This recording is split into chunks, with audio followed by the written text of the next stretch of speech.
अस्सलाम वालेकुम स्टूडेंट्स। बेटा आज को चैप्टर नंबर 13 की रिव्यू करने लगे हैं और रिव्यू करवाने से पहले मैं आपको थोड़ी सी थ्योरम की स्टेटमेंट करवा दूं, क्योंकि इसकी स्टेटमेंट जस्ट जो है ना वो समझने के हद तक करनी है और आपने एमसीक्यूज के तौर पर अच्छी तरह से याद रखनी है, क्योंकि एमसीक्यूज भी इनमें से आ सकते हैं। पहला थ्योरम वो ये कह रहे हैं, if two sides of a triangle are unequal in length the longer side has an angle of greater measure of opposite to it. इसका मतलब कह रहे हैं, अगर आपके पास एक ट्रायंगल की दो साइड्स अनइक्वल हैं, मतलब ए बी एक साइड है और ए सी एक साइड है, देखने में बड़ा वाज़ेह तौर पे लग रहा, आपको पता चल रहा होगा कि ए सी ग्रेटर है और ए बी उससे छोटी है।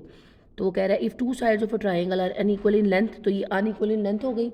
नेक्स्ट बात वो ये कह रहा है द लॉन्गर साइड, इसके बाद वो ये कह रहा है कि the longer side has an angle of greater मैयर ऑपोजिट टू इट। उसने कहा है कि एक साइड ए बी और एक साइड ए सी है, तो जो लॉन्गर साइड है उसके जो ऑपोजिट एंगल बन रहा होगा वो ग्रेटर होगा। मतलब ये एक ट्रायंगल बनाई मैंने, ठीक है, ये साइड छोटी थी और ये साइड ग्रेटर थी, तो उसने कहा ग्रेटर साइड के जो ऑपोजिट एंगल बन रहा है ये वो सबसे बड़ा एंगल होगा उन दोनों एंगल के एतबार से। बड़ा ध्यान से समझना है, ए बी सी एक ट्रायंगल थी, उसमें ए साइड ए सी बड़ी थी और बी ए बी छोटी थी, ठीक है। ए सी के सामने एक एंगल बन रहा था बी पर, वो बड़ा होगा, और जो इस पर ए सी का एंगल होगा, ए सी का एंगल यहाँ भी बन सकता है, ए सी का एंगल यहाँ भी बन सकता है, तो वो दोनों छोटे होंगे इसके लिहाज से। तो कोई भी आपने कंसीडर कर लेना, उसने ए सी लिया हुआ है, उसने कहा इस पर जो एंगल बनेगा वो इससे छोटा होगा। ध्यान से समझ लेना, ये थ्योरम की स्टेटमेंट आपको एमसीक्यूज में आ सकती है। हो सकता है वो ऑपोजिट के वर्ड को फिलिंग द ब्लैंक में छोड़ दे, अनइक्वल के वर्ड को छोड़ दे और चार ऑप्शन दिए और आपने वो ध्यान से कर लेना, ठीक है। इस तरह से बेटा इस थ्योरम को एग्जांपल भी है इस थ्योरम की, उसको भी देख लेना। वही वाली बात उसने दोबारा की, आपको ज़्यादा अच्छी समझ आ जाएगी। Prove that a scale and triangle, scale and triangle वो वाली ट्रायंगल होती है जिनकी तीनों साइड जो है वो इक्वल नहीं होती, अनइक्वल होती हैं। The angle opposite to the largest side A C, angle opposite to it, ये इसका ऑपोजिट और ये इसका angle, is major greater than 60। उसने कहा वो 60 डिग्री से बड़ा होता है, तो वो बात पता है कि जो ग्रेटर होगा तो 60 से बड़ा होगा। तो ये आपने जस्ट एज ए एमसीक्यूज के तौर पे याद रखनी है कि वो जो ग्रेटर एंगल बड़ा होगा वो कितना मेजरमेंट से बड़ा होगा, वो 60 से बड़ा होगा। सेम बेटा इस बात में भी ये जो थ्योरम नंबर 1 है इसका कन्वर्स है, ये कन्वर्स में वही कह रहे हैं, two angles of a triangle are equally major in length, the side opposite to the greater angle is longer than the side opposite to the smaller angle. तो उसने कहा है जो आपकी लॉन्गर साइड है बी सी, उसका जो opposite angle है जो कि ए है वो ग्रेटर होगा इस अपनी साइड के एंगल के जो उसने बी लिया। तो बी देखे देखने में भी छोटा लग रहा है, कोई भी ये वाला भी एंगल ले सकते थे, ये वाला भी एंगल ले सकते थे, यानी उस साइड पे जो एंगल बन रहा है वो स्मॉलर होगा उसकी ऑपोजिट साइड पे बनने वाले एंगल से। तो तीनों थ्योरम में उसने एक ही बात बार बार रिपीट की है, तो इसको ध्यान से आपने अच्छी तरह से कर लेना है। वो ये जो थ्योरी है ये आपको एमसीक्यूज में आ सकती है।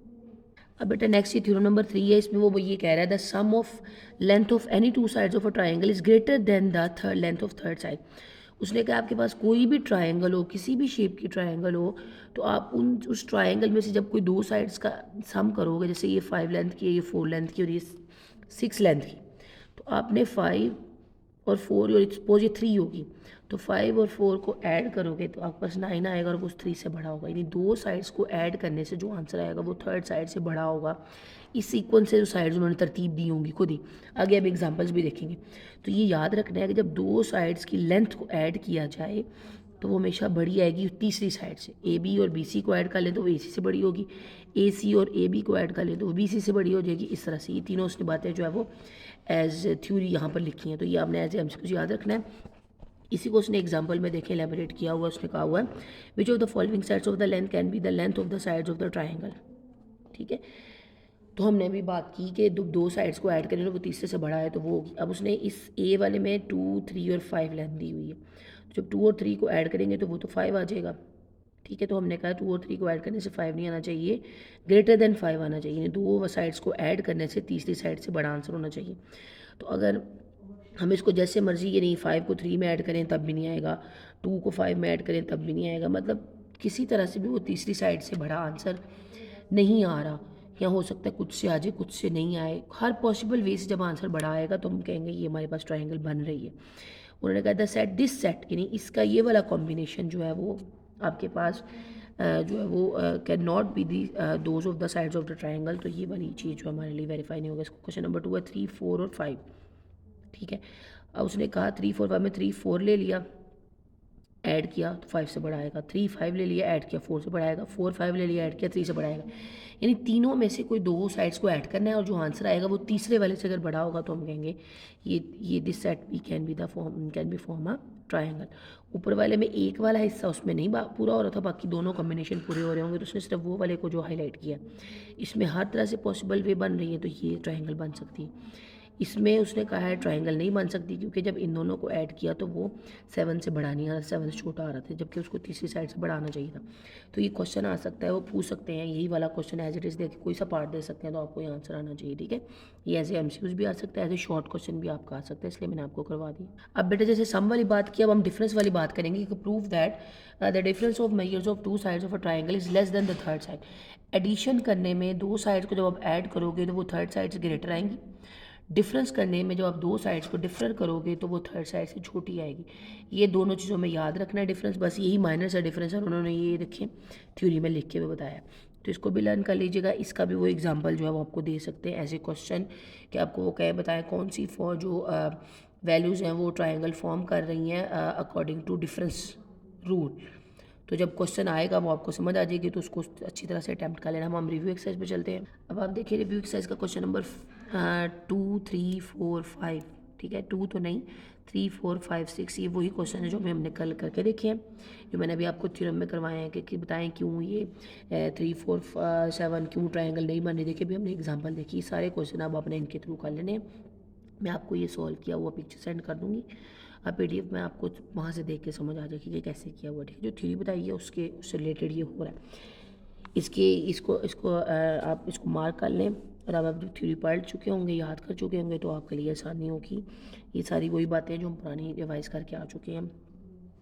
The angle opposite to the longer side is a greater, true है, ये भी बात पढ़ी, यानी वो जो आपने थ्योरम की स्टेटमेंट पढ़ी है उन्हीं से सारे रिलेट करें, तो ये भी कर लेने हैं। और एक क्वेश्चन है इसका, क्वेश्चन नंबर 2, वो वाला देख लेते हैं। उसने कहा what will be the shortest distance from the outside point two the line. तो ये 90। अब कैसे, एक लाइन है, एक लाइन बना लेनी है आपने, और उसने कहा उस लाइन के आउटसाइड पे एक पॉइंट है, यहाँ है सपोज, ठीक है। तो उसने कहा सबसे शॉर्टेस्ट डिस्टेंस उस पॉइंट का एक लाइन के लिहाज से क्या हो सकता है, मैं यहाँ से यहाँ पहुँच जाऊँ। तो सबसे छोटा रूट लिया ना, मैंने यहाँ से घूम के नहीं आई, मैं यहाँ से घूम के नहीं आई, यानी आपने एक डिस्टेंस एक जगह पे डेस्टिनेशन में पहुँचना है, आप सीधा सीधा आओगे ना, सीधी गली में आओगे तो आप कहोगे कि हम अपने सीधे स्ट्रेट रूट से अपनी डेस्टिनेशन में पहुँच गए। तो 90 का एंगल एक ऐसे एंगल होता है जो सबसे शॉर्टेस्ट डिस्टेंस होता है आपकी किसी भी जगह पर पहुँचने के लिए। तो एक पॉइंट लगाया और उसका शॉर्टेस्ट डिस्टेंस देखा तो वो भी एक 90 का एंगल था, तो इसका आंसर सिर्फ है 90 डिग्री। ठीक है, डायग्राम बना के दिखानी हुई तो पॉइंट को हाईलाइट कर दीजिएगा, एक लाइन बना दीजिएगा दोनों एरोस के साथ, और ये बता दीजिएगा। बाकी क्वेश्चन वही हैं। अब ये आज आपने अच्छी तरह से इसी चैप्टर को मुकम्मल कर लेना है। पहले इसके थ्योरम की स्टेटमेंट्स पढ़नी है, अच्छी तरह से उनको लर्न करना है, फिर आपने ये शॉर्ट इसके एमसीक्यू सॉल्व कर लेने हैं, और ये क्वेश्चन आपने नोटबुक्स पर राइट कर लेने हैं अच्छी तरह से। ठीक है, कल इंशाल्लाह हम अपने अगले चैप्टर को देखेंगे।